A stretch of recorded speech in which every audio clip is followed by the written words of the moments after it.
Step into a world of adventure and join our players in Waterdeep Dragon Heist. We are thrilled to have you, but we would be even more thrilled if you became a patron of our podcast on Patreon. I'm Dungeon Lord Jay, and this is Quest.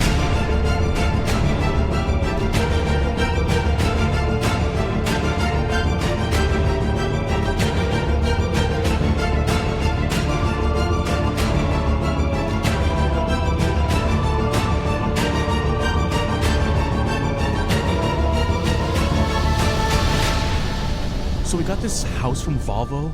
God, this house sucks. But it's ours, and we don't have to keep paying Derna anymore, so I guess that's good. But Magic Dan almost died to a toilet monster. Also, I'm pretty sure this house is haunted.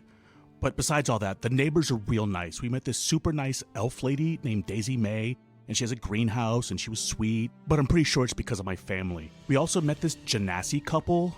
They fight like mom and dad, but I think they're dad and dad. I think. Also, there's this creepy cat house, and cat people are weird. Sorry, Magic Dan. Meowsalini's cool, though. That attendant was kind of a dick. He said I didn't have an appointment. Fuck that guy. Nestled between two townhouses stands an ostentatious store. Its facade has multicolored stucco, red carved wooden beams, and colorful banners. A cheerful sign above the entrance calls this place Storefront's Storefront. Cam, Elle, Magic Dan, and Tay enter and are met with a chaotic scene. Shelves line the walls, packed to the brim with an eclectic assortment of goods, from barrels of flour and sacks of grain to pots and pans dangling from hooks overhead. Tapestries and rugs for sale hang from the rafters, and an entire wall in the back is floor-to-ceiling shelving loaded with leather-bound books, tomes, and scrolls. Near the front is a sturdy wooden counter laden with clutter, behind which is a small, red-scaled creature with draconic-like features. He wears colorful robes and spectacles at the end of his snout. He's a kobold. When you enter, he will look up, see you all, and a huge grin grows upon his face. Welcome to Storefront. I'm Percival Storefront. How can I be of assistance? Well, Percival, we're introducing ourselves to the neighborhood. We're your new neighbors down the street. Yeah, hey, feller, how are you? I'm doing fantastic, thank you. What would you like to get for my store? Your last name is Storefront? It was my father's name. So that's why you call it Storefront? I was wondering why that you had the double name. A long time ago, my father came to Waterdeep to give his children a better life. When he came here, his name was Huntalapunda Dulkandla Kushka. But he was unskilled and had to take a job as a mannequin in a storefront. That's where he took on his common name. Yeah, that other one was quite a mouthful, so yeah, I can see why you kind of shortened it. Absolutely. He worked as a mannequin his whole life, enough to save up and buy this shop. I carry his legacy. He was a mannequin? Absolutely. How long did this store stay open during the day? Sometimes 10 to 12 hours a day. Just standing still modeling stuff? He is a prime model mannequin. How much are the scrolls in the back?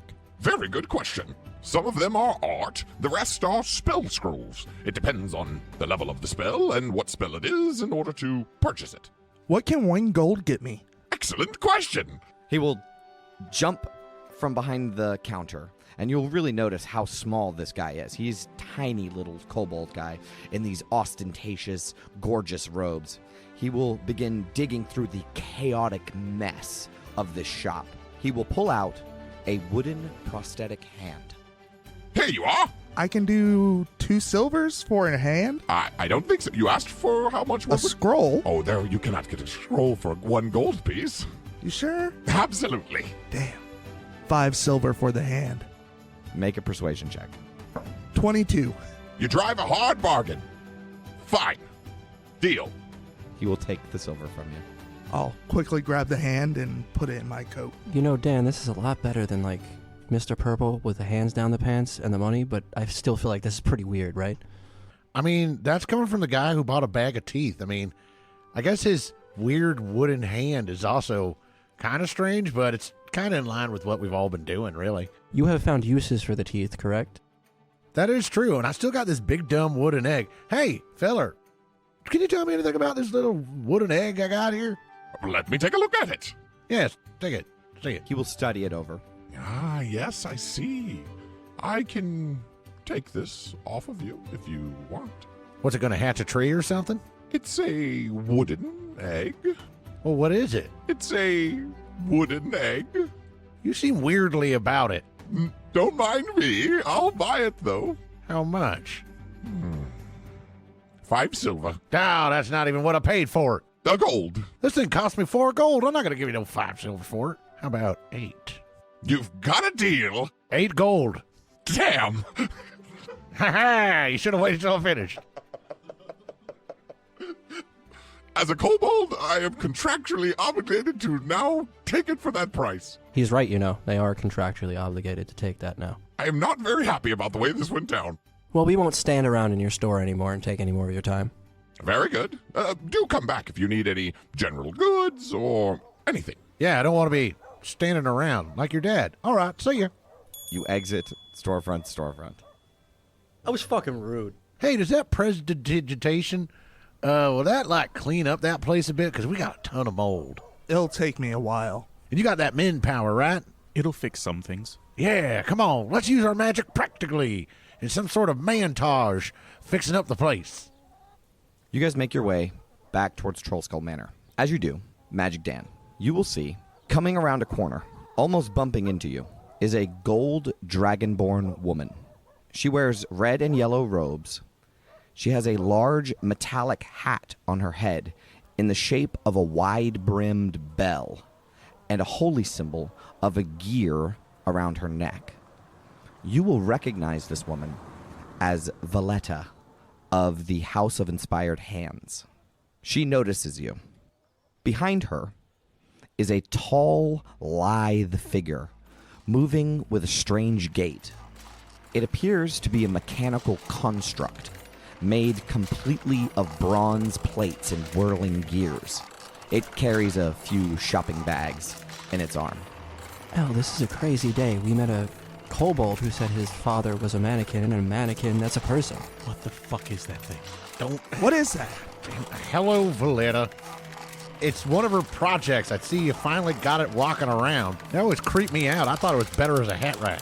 Why can't you do this? I'm working on it. You made light with teeth. She has a fucking machine. Well, I know. It's pretty impressive, but it's really freaky, too. It's also practical. It is insanely practical, and I'm mad that she came up with it first. Is that Magic Dan? Hello, Valletta. How are you? I cannot believe I'm seeing you right now. You're not still on about that practical magic starring Sandra Bullock thing, are you? I know she is the heartthrob of the 90s, and I don't know why I know that. All right. Well, anyway, yes, I am in town nowadays. Things are looking up for old Magic Dan. I'm an adventurer now, playing my practical... oh, damn it, Valletta, you're always cutting me down. I'm sure Big Unsy would love to hear all about this. You can tell them all about how I just wrestled Trollskull Manor away from some vagabonds in the sewers. Oh, what a great accomplishment when Big Unsy has made this. And she will motion towards this figure, this robot behind her. God, I can't believe you got this automatron working around here. Actually, it's a nimble right. I hated that name. Automatron sounds way cooler. Well, more than a dozen were just sold to Zardar Zord, the host of the Sea Maidens Fair. Oh, I bet he would, that jerk. I worked on that project a bit. I designed the feet. We no longer use that in our models. Oh, come on. The sixth toe was the balancer. But that sounds like proprietary technology. I feel like Dan should be owed some sort of compensation for working on part of that project. Yeah, listen to this fellow who talks like a lawyer for some reason. Take it up with Big Unsy at the House of Inspired Hands. You don't want to do that. That guy's got a lot of power. Is he big? No, he's tall for a gnome. He's my former brother-in-law. So you were married to a gnome? Yes, technically. All right, look. I was married into the Bitsy family. I used to work for her father, and that's how I kind of know all the family and why they all kind of currently despise me, except her mom. Always liked me. Miss Delyon was quite beautiful. Miss Bitsy was quite beautiful. Hold on. Dan, your last name is Delyon? Yes, my last name is Delyon. My name is Dan Delyon. Damn it, how did you even know that? I never say that to anybody. If you will excuse me, I need to get into the store you're standing in front of. Yeah, I just sold him a really great egg. Maybe you can go sit on it, you weirdo. She ignores your comment, and her nimble right move forward into storefront. You know, they didn't use that 6-toe. You know how I know? Because that thing's walking like it has to take a dump. They should owe you some money, Dan. We'll get to the bottom of that. We smash cut. You guys are in the tap room of your rundown Troll Skull Manor. Just as Renaer, Valo, and Floon are leaving. Well, thanks for unloading this dump on us. I mean, I guess it's a roof over our head, but... Vala will say, I know this place isn't much, but maybe with this malleable grease and a bit of coin, you can restore this place to an operating tavern. Oh, yeah. But, I'm just going to get my own supply, so that's probably not a great idea. I want you to know, Vovo, that when you do come back here, you cannot have a tab at this tap room. Ever. Understandable. As Floon, Renaer, and Valo go to leave, Renaer will say, I owe my life to all of you. We both do. And he gestures to Floon. I hope to see you all again soon. If you need anything, please let me know. Eltaor, you know where to find me. Do you mind walking me out? Bye, fancy feller. Thanks for saving us from getting killed by them chicken people. I do so appreciate you guys saving me. I thought I was dead for sure. You probably were going to be. You'll always have a friend in Floon Blagmar. I know we gave you a bunch of crap, but you seem like an all right feller. Thank you. Okay, that's enough. Tone it down a bit. I can't hold it anymore. And he'll jump on you and give you a big hug, Magic Dan. Oh, God. As Renaer and El, you walk out together. Renaer will lean in close to you. I don't know why, but I have the suspicion that I'm being followed. I think I'm going to lie low for a little while. It's probably a good idea. I've seen enough danger in the past 10 days to last a lifetime. But here, take this. And he will hand you a piece of parchment. Do you remember those paper birds we used to send each other when we were children? Of course. Contact me if you need me. Okay. Stay safe. You too. This paper bird, this paper that he gives you, is a magic item. When you write a message on it and fold it in half, it will fold itself into a paper bird and fly to whoever you're thinking of when you finish writing the letter. Floon, Renaer, and Valo are gone, leaving you in your new manor house. What would you guys like to do? I'm going to bring that mirror upstairs. I kind of want to see what the deal is with that. Possibly even sell it. I bet it's worth some nice coin. Tay, can I ask you a favor? What's up? Can you clean the beds? Sure. What do you guys want to do? Cleaning montage.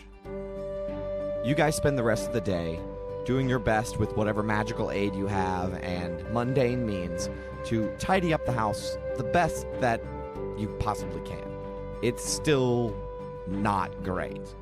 Well, I guess I'm going to turn in. I've had a hell of a day getting electrocuted, running to my ex-wife's brother's friend who I hate. I think I'm going to turn in. Come on, Mussolini. I'm going to let you sleep behind my legs like a little leg fork. And I think Elle's going to actually sleep downstairs, back against the bar, but watching the door. In the morning, you all wake up, and you all come downstairs to meet each other. Elle, you're the last one to wake, because you stayed up trying to keep an eye out. As the group of you descend down the stairs, you will notice in ash and soot, there are words written all over the place, and all over Elle's face. I got a dick drawn on my face. The words, "Get out." I think this might explain the plate. What plate? The plate that got thrown against the wall? I thought that was you.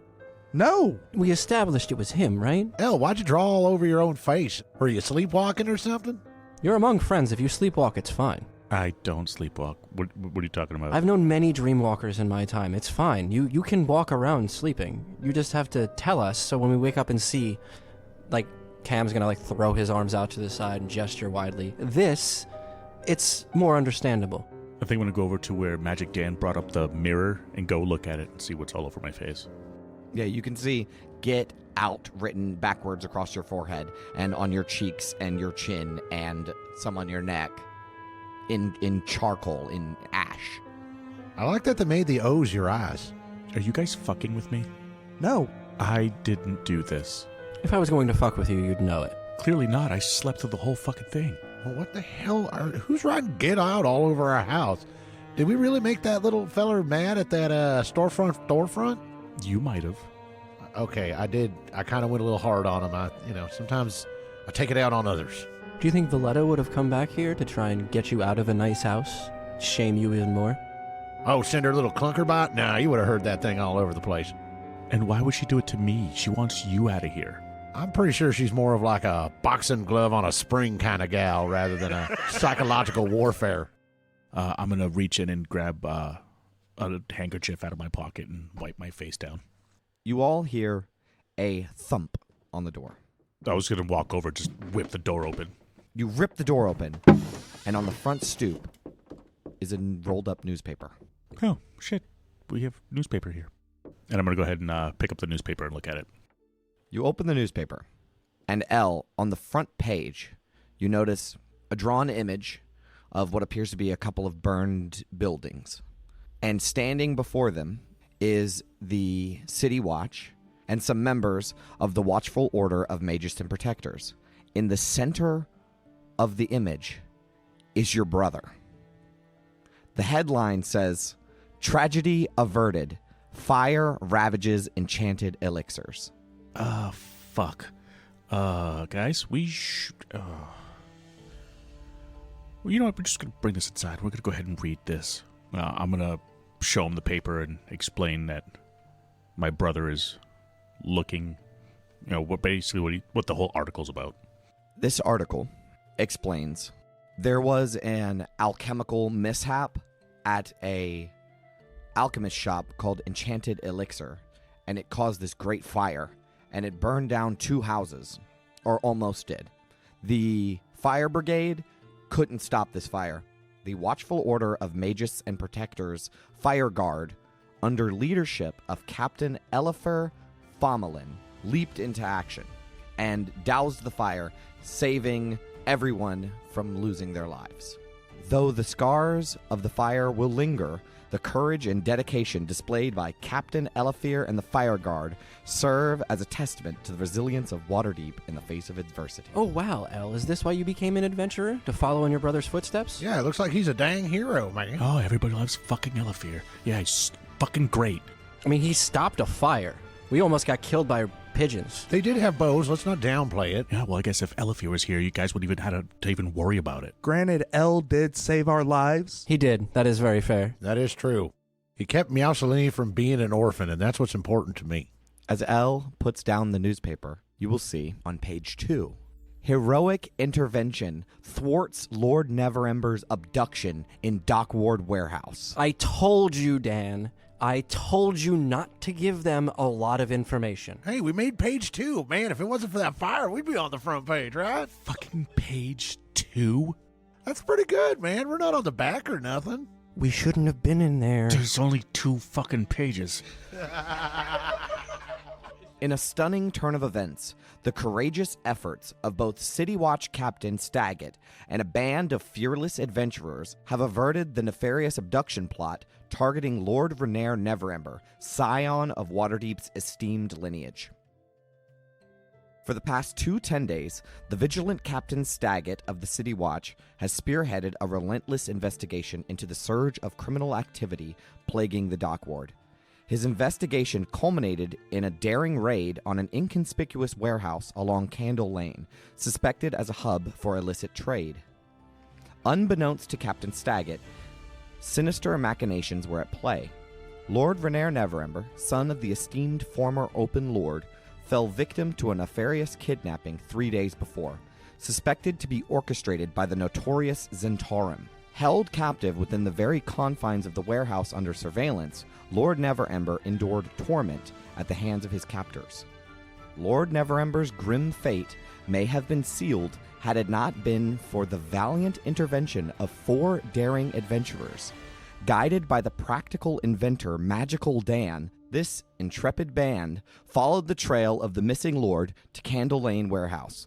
From their recollection, the gate was downed, and we figured we would look inside. The adventurers were assaulted by the criminals, but their swift action thwarted the impending tragedy and secured Lord Neverember's liberation. According to Magical Dan, his inventions worked effortlessly in assisting in the rescue. Captain Staggett, at the helm of the City Watch, initiated a decisive raid on the warehouse that fateful night. The aftermath of the raid revealed a grim tableau of conflict, where 2 rival gangs clashed in a deadly showdown. 13 assailants from both factions lay lifeless from the assault. Had it not been for the brave heroes who stepped in, Lord Neverember may not have survived the attack. When asked about their thoughts on the city's efforts to combat crime, one of the adventurers said, "I think every citizen should be proud of Staggett. In the face of adversity, their commendation stands as a testament to the valor of Waterdeep's defenders." And then the article continues a little further, explaining the findings of the raid and more information about the rise of gangs in the city. Cam's face is going to go immediately red. Like, you're going to see he's not changing to a different person. Like, his skin is starting to turn red. There is so much fucking wrong with this article in this paper. Dan, I told you no names. I told you no names. Okay, calm down. And there are still names. And also, who said you were our fucking leader? He obviously took artistic liberties with it. Let's just hope that the Bitsy family gets the paper. Well, I can tell that because at no point did I say Staggett was this valiant, heroic...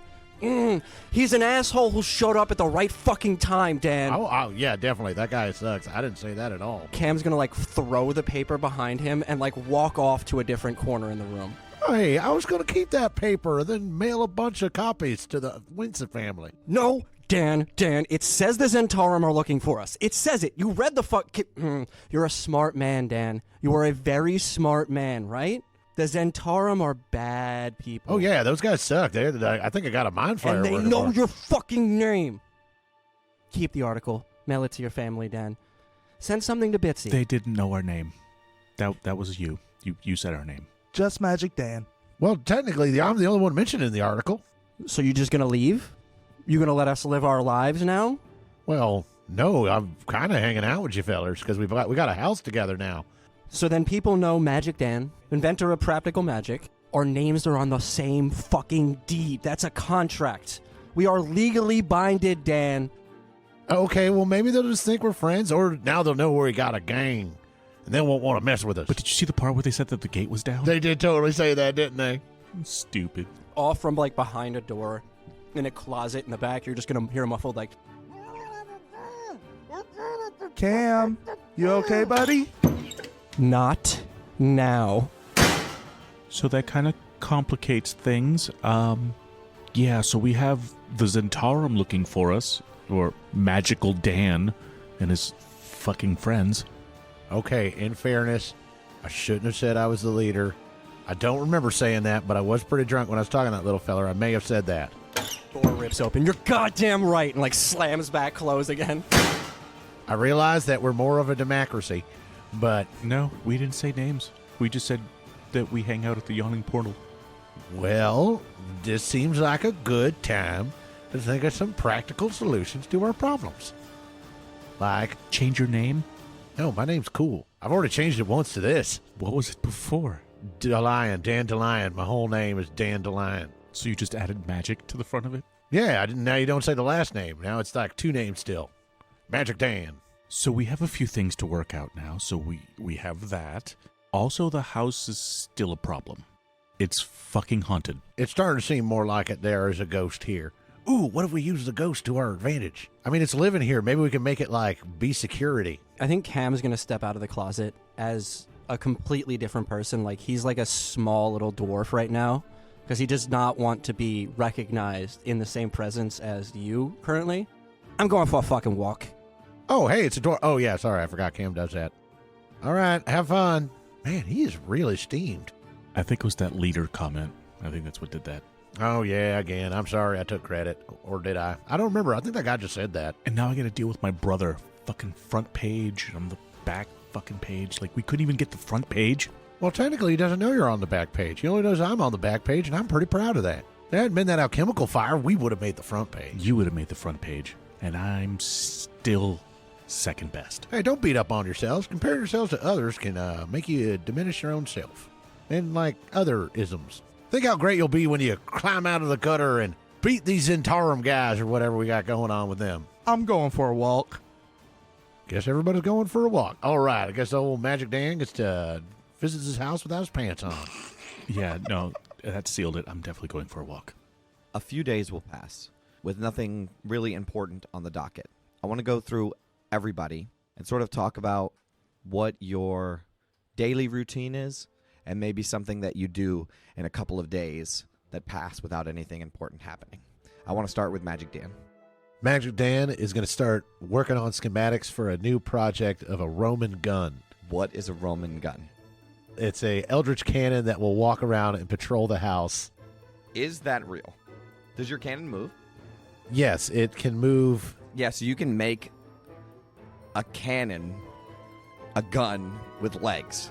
That's what you want to be working on? Yes. That is awesome, and you definitely can start working on that. Is there anything else?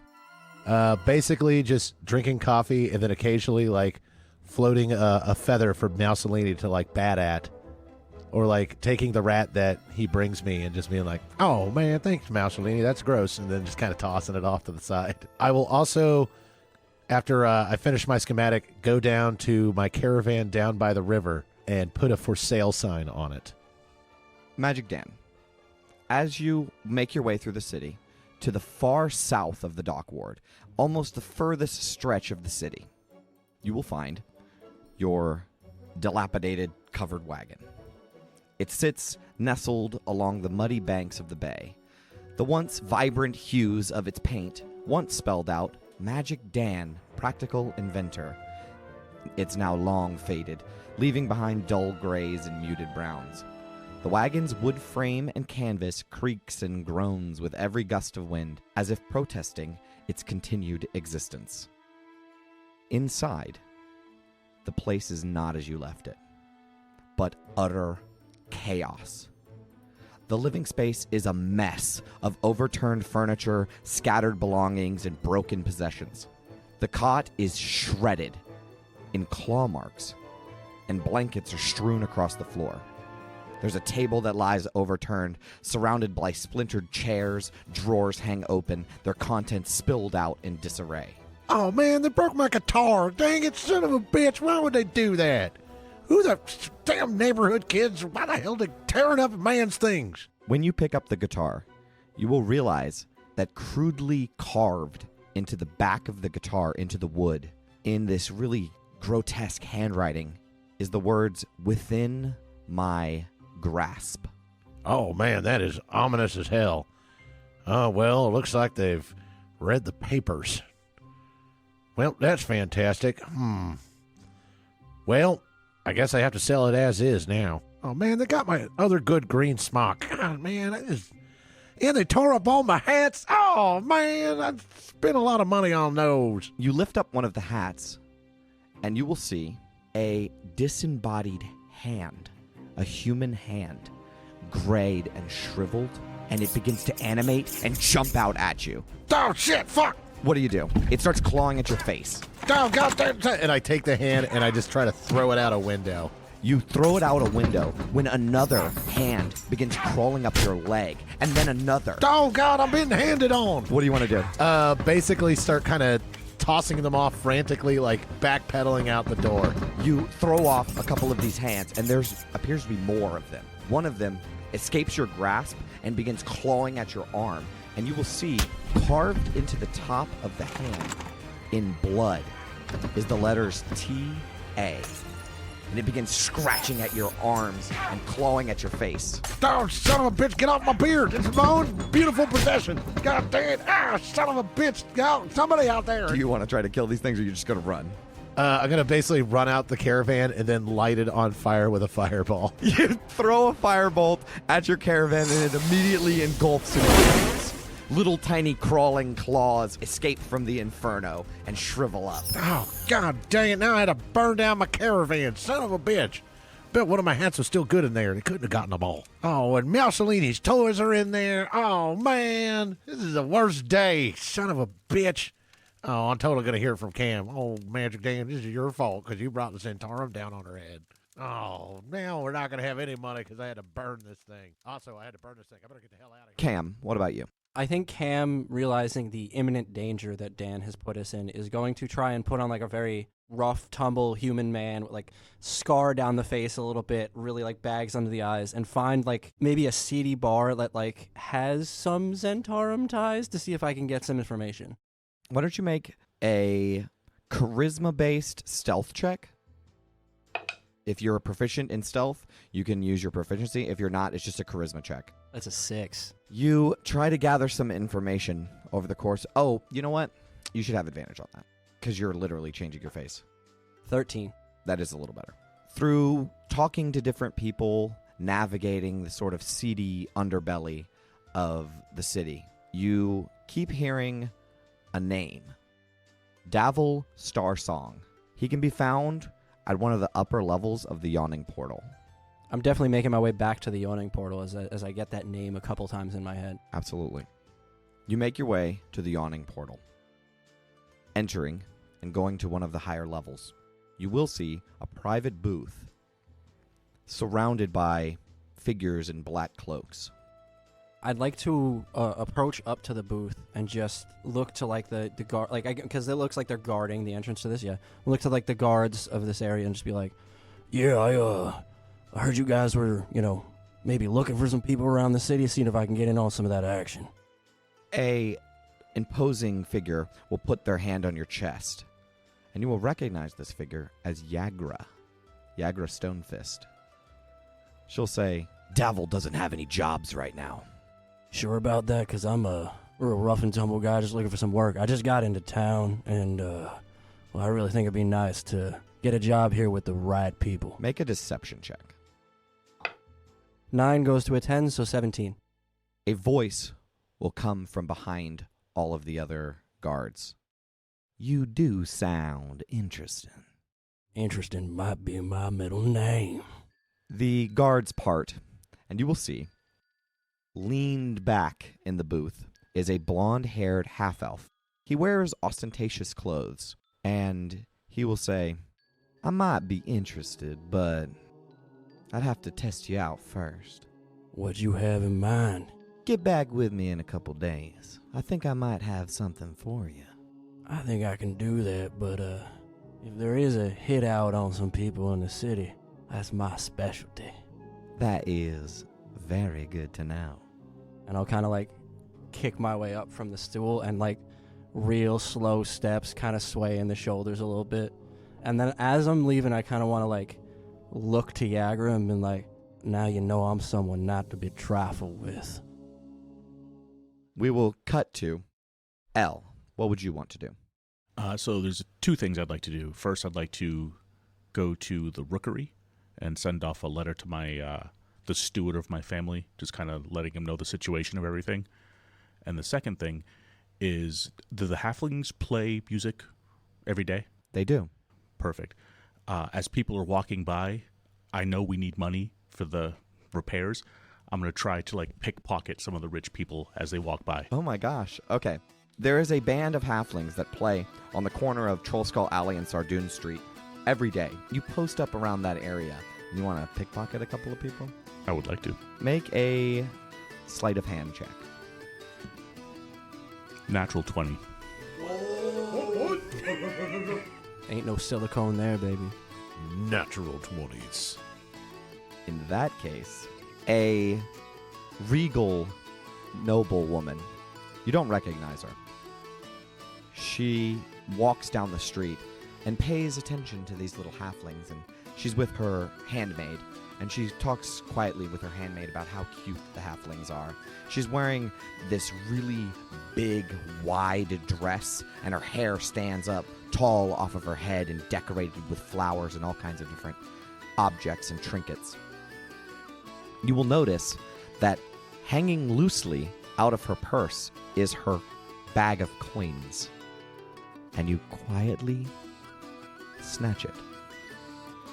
Later on, within opening it up, you find 250 gold and a emerald worth 50. Is there anything else you would like to do? No, I think that'll do it. I think he'll be mostly just kind of listening to the music and repairing the house when he can. Taylen, what would you like to do? I would like to go back to the Destiny's Gate. Okay. You make your way towards Destiny's Gate. The weathered, once regal, 3-story manor of Destiny's Gate stands as a prominent but a little dilapidated structure among the smaller, impoverished buildings of the Field Ward. Its solid brick exterior is adorned with many cracked and askewed windows, and overgrown ivy creeps up the sides. A wild yard, reclaiming the once manicured grounds, sprawls behind a rusted, though elegantly designed, wrought iron fence. There doesn't appear to be any children outside playing, but inside, this faded grandeur continues. Rooms with peeling wallpaper and sagging ceilings, doors hang crooked in their frames, and the floorboards are staggered and uneven, and there's buckets strategically placed throughout the house to catch the persistent drops from leaking ceilings. When you walk in, a flood of tiefling children run towards you. Whoa. Settle down, y'all. Settle down. Tay, it's so good to see you. How have y'all been? There's 3 children that you are close with. Dante, who is a tan-skinned tiefling boy who dreams of being an adventurer. Myra, which is a red-skinned tiefling girl. She's witty and rebellious, and a lot of the other orphans look to her as like a leader. And there's Kale. He's got this sort of ash-gray skin, tiefling, and he's very smart, resourceful, and inventive. Kale will bring one of his little inventions towards you, and you will see what appears to be a clockwork bird that obviously was not made by him, but he's been working on it. Tay, I found this. I found this in the yard, and look, I've been working on it. Wow, that's really good. While you are playing with the children, you will see a large female half-orc in her early 50s, wearing a large apron, her hands covered in cleaning supplies. And she will come from around the corner, and she will say, "Well, hey there, sugar. What are you doing back here so soon?" Well, I came to drop off some money for the children. "Oh, I'm sure Miss Belvine would just be so happy to see you." How are you, Miss Godoya? "I'm doing just fine, thank you. Now go on, sugar. Go see Miss Belvine. Where's she at? She's up in her office." I hope Mr. Wharton ain't up there. She laughs at you. You head to Madame Belvine's office. When you see her, you will notice that her usually perfectly tight hair bun has some fraying hair. As she is studiously going over paperwork, she seems overly stressed. As you enter, she will say, "Ah, Taylen, my dear, it's good to see you. How are things going?" Good, they could always be better, but I brought some coin to help out with the orphanage. Huh. I guess that adventuring is treating you well. Not as good as I hoped. And I'll hand her my coin pouch of 5 silver. Oh, this is great. Thank you. You're welcome. Is there anything that I can help out with around here? Some cleaning maybe, or... I'm sure that would be fine. And she sort of looks away from you. Everything okay? I shouldn't say. What's wrong? You know you can talk to me. I try my very hardest to keep matters of running this place away from the children. Even you know little of the hardships we've faced keeping this place running. But you are a man now. She sighs. The magistrate's office took a tax assessment of this property last month. They want 5,000 dragons. Like with 3 zeros? Yes. The Holy Hand's house would help pay if they were interested in keeping the place. Let me guess, they could care less about orphans. They want to sell this building outright to the Guild of Land Ownership. Those dirty bastards. Watch your tone. Sorry, madam. I've spoken with the magisters, and I've bought some time to keep up with the money. 2 months. I'll do what I can, 'cause I don't want to see this place go. You've helped so many. If this place closes, we may get lucky, and the children will be placed in another orphanage, but if there's no suitable place, they may end up living in temporary shelters or back on the streets. Can't let that happen. I can't. Don't let it worry you. I'm sure we can take care of this. I got your back, no matter what. Thank you, Taylen. All right, let me go get some cleaning done for you. Over the couple of days, you guys have heard news that the Sea Maidens Fair is setting up in town and will be open soon, with flyers all over the town. In the morning, Taylen, you hear a strange voice in your head, one that you've never heard before. I am Vajra Safar, the Blackstaff of Waterdeep. Come to Blackstaff Tower in the Castle Ward at your earliest convenience, and bring your friends. Okay. Hey, guys. Vaja Savar wants to meet us as soon as possible. Who's Vaja Zadar? The Black Staff. How do you know the Blackstaff? I don't, personally. She reached out to you? Yes, I don't know why, but yes. Oh my God, the Black Staff? You're talking about the Black Staff. Yes, the Black Staff. What's so important about a woman with a black staff? She is the Archmage of Waterdeep. Yeah, that woman's like crazy powerful. Well, that'll do it then. Why is she talking to Tay of all people? Maybe she'll know something about them hands that were in my place trying to grab me. The what? Oh yeah, I returned to my caravan and it was like full of hands. They were trying to kill me. How much have you been drinking these past 2 No, days? they were like straight up disembodied hands. They were just jumping out of everything. I had to burn the place down. How did you burn the place down? Oh, a good old fireball. Oh yeah, they all just like, we're all like, Oh, great. Now my brother gets to be on page 1 of the paper again. yeah, it's a bad scene, but hey, check this thing out I just made. And I motion over to the cannon walking around on these weird kind of like dog leg looking things that's kind of patrolling around the main bar.